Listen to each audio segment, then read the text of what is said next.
As a purebred born teacher, let's do a quick exercise before we move on. So if you could just stand for me for a second. Now I want you to extend your right arm. Yeah, it is this one here, the right one. So bend your elbow. Now pat yourself on the back and say, well done, I made it to Madrid. So, thank you very much, you may be seated. I want to talk to you about something. I'm a practitioner, I'm not a full-time researcher at university, so you need to understand my perspective that I'm going to bring today.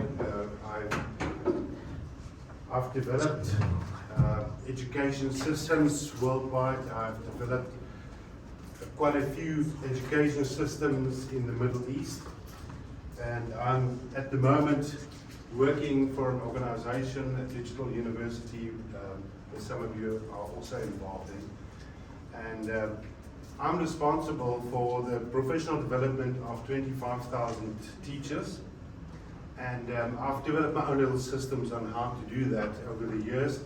But today I want to talk to you about the senior school leaders.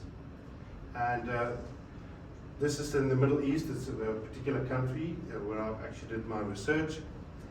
It is a repetitive research. I need to say that before we start. This is not something new. I've done this in a couple of countries, and I adapted and adopted my research questions and methodology slightly from research that was done in 2013 by some colleagues. So that's me. Let's quickly have a look. I want you to have a look at these two statements as an introduction. And it says, research suggests that school leaders need ongoing professional development. We all talk about teacher development. It's all about teachers, which is really great. I want to talk about the leaders in the schools. 2013. Then in 2016, I made that statement, all right? Said, however, leaders typically don't require further professional development after appointment because of their formal qualifications and their extensive experience. So little Johnny becomes a teacher, head of department, vice principal, and a principal, and there's no further development, no further support. You're all shaking your head, so you know what I'm talking about, isn't it? Yes. Right. So, now, at the end of this discussion, let's talk about that whole process that's happening in schools at the moment. Right, so now that we know the issues, can you agree with me on the issues, where to from here?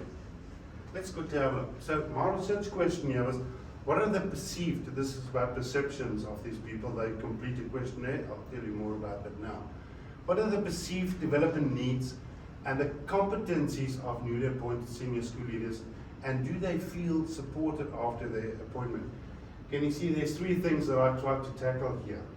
Very complex perceptions by people on what they're actually doing in their roles. So let's quickly have a look. I had 135, it's actually ongoing.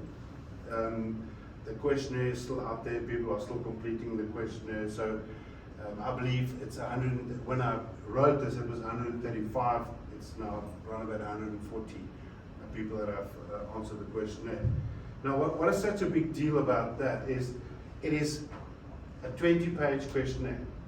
Okay, it's not a single page. So 135 people that's got the time, or that could take the time to actually complete this questionnaire for me. I think that's quite significant. Now you can think of the volume of data that I got in from this. So for the purpose of this presentation today, I narrowed it down into a very small bit of that questionnaire, and I want to talk to you about that because I believe this is fairly significant. Now, when we talk about school leaders, I'm talking about middle leaders, I'm talking about vice principals, and I'm talking about principals. If you look at this slide there, vice principals, 55 vice principals in the schools, 35 principals, head of departments, those are your curriculum managers, and aspiring new leaders, 15. I believe aspiring new leaders should be categorized, and that's why I've got it included here. Right, now when we look at senior leaders in the schools, they have very specific functions. Vice principals and mid-leaders perform specific functions in the school.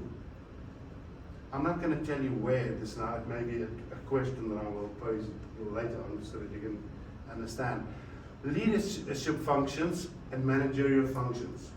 Vice principals and principals and head of departments. Head of department manager of the curriculum in the school. What do they do? What is in a managerial function? In some countries, we refer to that as organizational functions, right, or operational functions, whichever country you come from. Terminologies differ. Right. So I looked at these 5 pillars. I call them my 5 pillars. I look at leading the organization, leading teaching and learning, leading the community, leading strategically, and leading people.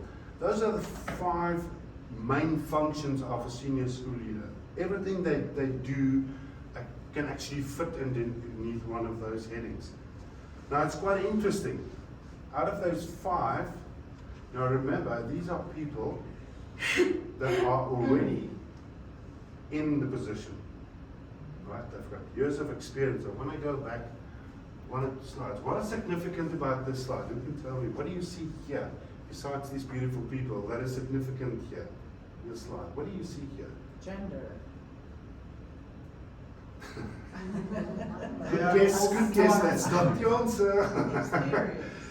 No, look at that, 15 different curricula. Oh yeah. This is a small place, very small place. Yeah, we've got 125 schools in this particular area with 15 different curricula. Can you imagine the situation? No, no. Right, so let's quickly have a look now. People from India, Pakistan, there are school principals right up to the other side of the world. American school principals, British school principals, South African, you name it, wherever there's a country, we've got a principal or a vice principal in one of those schools managing all different curricula. So can you imagine how we are juggling to make sure that all the standards are in the correct place? How do we quality assure what's going on? It's a huge issue. So my role is to develop these people. So I talk to you about a specific issue, and you've got no understanding of what I'm talking about because that's not how you grew up. Your system where you come from, that's not the way things are done. All right. Okay. So I want you to, as a school principal, let's refer to these people as school principals. As a school principal, we assume and we expect people to know certain things or be competent in specific areas. Now look at these 5 areas, and you can answer this for me if you want to. Which of these 5 areas do you think school principals really should be competent in? If you pay $85,000 for a year for your child, school fees, you would expect that your school principal will at least have 2 of these things and you'll be extremely competent in those 2. Which ones will it be? Anybody that wants to help me there? I would say Leading the organization. Dr. Marcus, I know you would say leading people because that's him. It's very important, absolutely. It is extremely important. I agree with you 100%. And we've had many discussions about these kind of things. But which are the 2? leading the organization.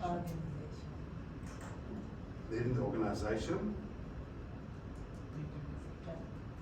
Okay, let me show you. Okay. Right, those are the 2. Those are the 2 areas, leading strategically and leading teaching and learning. That's what the school principal is supposed to do. You must make sure teaching and learning is happening properly in the school, whichever way you use, whichever focus, whichever curriculum. American curriculum, specific focus. British curriculum, specific focus. Filipino curriculum, specific focus. CBSE curriculum, Indian curriculum, very specific focus, etc., etc. But you can narrow it down to those 2 areas. So a school principal needs to know how to lead strategically, and he needs to know how to lead teaching and learning in the school. And if one of those two areas are lacking, you can imagine what's going to happen in the school. All right? Now, I'm very sad to announce to you that all over the world where I've conducted my research, these are the two areas where people show that they need a lot of help, or the most help. They indicate in every place where I've done this research, these are the two areas where they actually need more help. So my questionnaire was designed in such a way that on the one side I will test their competency. I will ask them about which areas they are competent, and then later on I changed this whole questionnaire into which areas do you need help, okay? And it's interesting that they say the same things that they say they are very competent in, they also say they need a lot of help. Now there are various reasons it can be, and I've had a debate with some of my colleagues about this. What's it that people can say? It can be for two main reasons. They can either say that they need development in a specific area because that's an area of interest for them, so now they want to know more. And then the other people are the people that really don't know about that specific area, and therefore they will say that they need help in that area. Okay. As I said before, it's a 20 pages themed questionnaire. Right, so what was the research method? Questionnaire. Applied a 5-point Likert scale. So the data analysis here was very descriptive. I just analyzed it from what I could see there. There were some places where there were some open-ended questions where they could clarify for me what they meant or what they didn't understand. As I said before, 135 people, school leaders, senior school leaders. These are people with at least, most of them, 20 years experience in education. Some of them, because you need a specific level of education to be appointed as a school leader, senior school leader in this particular place where I did the research. And a minimum qualification of a master's degree in most cases. The structured questionnaire survey sought to ascertain the perceptions of both leaders as development needs. They had to say to me, I need to be developed in this area, and their perceived role competencies. Okay? While we're also making sure that testing their confidence levels in the areas of under investigation. Right, so those were the three main findings. The overall preliminary findings indicate that all respondents require professional development after appointment. In all those areas that are tested, those 5 areas, now there are many sub areas, I will show you some of them now. In every one of those 20 pages full of things, they said that they need development. So, to me, that's quite shocking. We send our children to people that don't know what to do, or that don't know how to do it. And in 2013, people have said at that time already, we cannot continue with the way we continue the development of senior school leaders. And everybody said, yes, we need to change. And nothing has changed. We still continue the same way. Very few systems in the world really focus on developing senior school leaders. The second point, specifically 2 areas, as I said, the need more development, and then I said the respondents indicate the same development need for areas, and I've just discussed that. Right, so just very quickly, very simple analysis here so that you can just get the picture. This is for leading strategically, and those are the 4 sub-areas under leading strategically. Designing an effective school improvement plan. Just have a look at this highlighted blue. 66% of all those leaders that are getting paid to run a school strategically are saying they cannot do school improvement plan. The second one is collecting and analyzing data from our strategic plan. Now we know that you cannot run a school without being able to analyze data. look at this. More than 60% of the people said, and I used from a 3 onwards, because I believe anybody that ranked a 3 sort of in the middle, they were either there for a specific reason, and I actually included them as people that need a specific need. But can you see that all these areas are over 60%? Change management in the school. The next one, turning strategic goals into action. My goodness. Can you believe this? Same, over 60%. Now, the sad thing, and the quite amazing thing to me, is this. These people, most of them, cannot lead teaching and learning in the school. And I'm making this bold statement because before I've joined this digital university, I was very involved full-time in one of the largest schools in this particular Middle Eastern country. And the principal of this particular school had no idea on how to manage this. 3,500 students in the school, very, very large school, from kindergarten right up to A-levels. And he had no idea how to actually manage this. Let's go to have a look at the sub-areas here for leading teaching and learning. Have a greater understanding of current approaches and effective teaching and learning. Nope, they don't. Using a valid and reliable assessment practices. Look at that. More than 60%. They don't understand it. Creating a learning culture of positive staff attendance. No. Managing classroom instruction. Look at that. That's a concern for me. All right.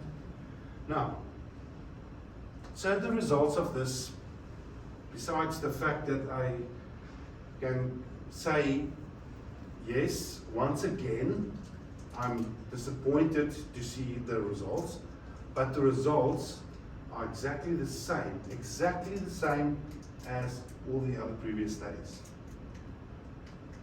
Western countries with lots of money in professional development for their teachers, other countries where there's less money for professional development for teachers, rich countries, not so rich countries, the data looks exactly the same. If I put the graphs next to one another, normally I would show those in bar graphs, and you can, if I put them next to one another, they look exactly the same. So, what am I saying here? I'm saying to you that somewhere we need to change the way we train our leaders in the schools so that they can be effective managers in the school. Now, I have my own little theory, and that is on how to do that. And I think some of you have heard that before. This is my pilot training method. And I want to actually make sure that we can train our leaders in the schools the way they train airplane pilots.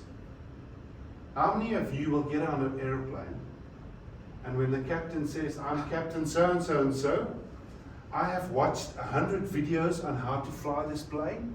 I've been to lectures for 4 years on how to fly this plane, and I go for professional development, and they put me around in little circles, and then they talk to me about differentiation and all sorts of wonderful things, and they know how this plane operates. Rest assured, sit back, relax, enjoy your flight. How many of you will stay on that plane? No. Not me. I have a comment. Yes, ma'am.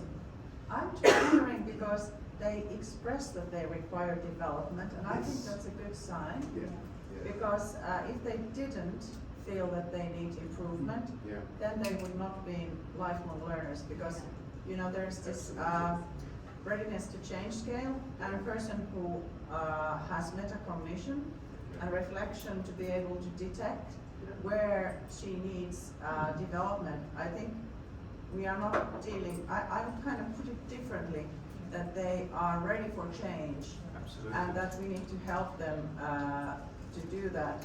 And in Finland it's so that the principals they have empowered themselves by we have this surefire, which is in Finnish and Swedish, Suomen rehtori, finska rektorer. So they have a network of principals and peer learning, and also they use distributed leadership of schools. So the idea is that they find their needs together and they organize. The Association for Principals organized events where they learn together. And for instance, once they invited me there because they wanted to know more about digitalization and blah, blah, blah, and things. So I think that I might a bit kind of... I think that what I wanted to say, we're still going to get to that. Yeah, sorry. I was thinking we're running out of time, so I was... Yeah, no, I'm going to pinch a couple of minutes here and there as Sorry, well. So yeah. now I've got more Yeah. time now. Yeah, but just that sentence Yeah, that absolutely, they yeah. expressed that they would want Yeah. more development. Because I wouldn't say based on those results that they need, they Yeah. just express the need, and it's a good sign. Yeah. No, it is. And obviously we do have in every system where I've been, we have the people that say, oh, no, don't come to me, I know it all. And then when those schools get external reviews and inspections, they're normally the lowest rating schools. So that is true. Now, just to answer what you said, what my current role is, I'm the director of learning communities, learning community programs at this institution. And my role is to do exactly what you're saying there, and I am doing exactly that. And I've done that in some other parts of the world as well, where I got the principals to start working together. That's a whole nother presentation. And the successes of that and things that are going on. But it's as if the whole world is not seeing what you and me are seeing about how it should be done. But the people are all expressing, yeah, they need development. But people don't know how to do that. They don't know where to start. They don't know what's required. So thank you for that. Right, so it can be concluded that the previous professional development practice have left a large gap in the leadership development practices, and therefore new appropriate contextualized practices must be supported and operationally relevant. Okay. The limitations, and yeah. All right, teacher's questionnaire was a self-report. Do we know that is 100% correct? I believe that if 99.5% of people say to you that we need development in a specific area, then we should take note of that and we should actually act on that. In this part, it's the Middle East, so instructions were only in English. I do have an Arabic questionnaire, but most of these people answered the English questionnaire. They did not want to use the Arabic version. Because for some reason they all wanted the English. Now, for those of you that know, Arabic and English translations are very complex. It is very difficult to translate from the one to the other. It's especially when it comes to various terminologies, it's not very easy. So there's always a little bit of understanding that's lost in translation when we do these kind of things. Okay. Right, some references there that I've used and so forth. So any questions, anything from anybody? Yes, ma'am, there's a big question. From Finland, shortly. You're writing, I don't challenge you with that the principals and headmasters need more education, but somewhere you wrote that he or she would be responsible for teaching and learning at a school. Yeah. Well, upon my experience in Finnish schools, I would say that the teachers are responsible for that. And other than making the schedule, it's outside of the headmaster's responsibilities. Yeah. No. Because so I never, personally, I never felt any kind of control from the principal's side. I'm sure Yeah. he or she never knew what I was doing at the I classroom. can understand the perspective. If Yeah. you're seeing this, remember, these people are in Yes. a monitoring function. Yes, Okay, yes, so I They are understand. leading teaching and learning in the school, Mm. so they must make sure that Yeah. teaching and learning gets done appropriately in the school. Yeah. etc. I understand So it, yeah. they're not directly but indirectly responsible for the teaching and learning. Yes, this is pretty much depending on the context where, yeah. Absolutely. This is from this research. It may Yeah. not fit in your country. A different, a little bit. It will be very different from country to Yeah. country. Yeah. Thank you. Sorry. Sorry. I'm really sorry. Saved by the bell. I'm worrying about the next presentation. Thank you very much for your time. Thanks a lot. Thank you.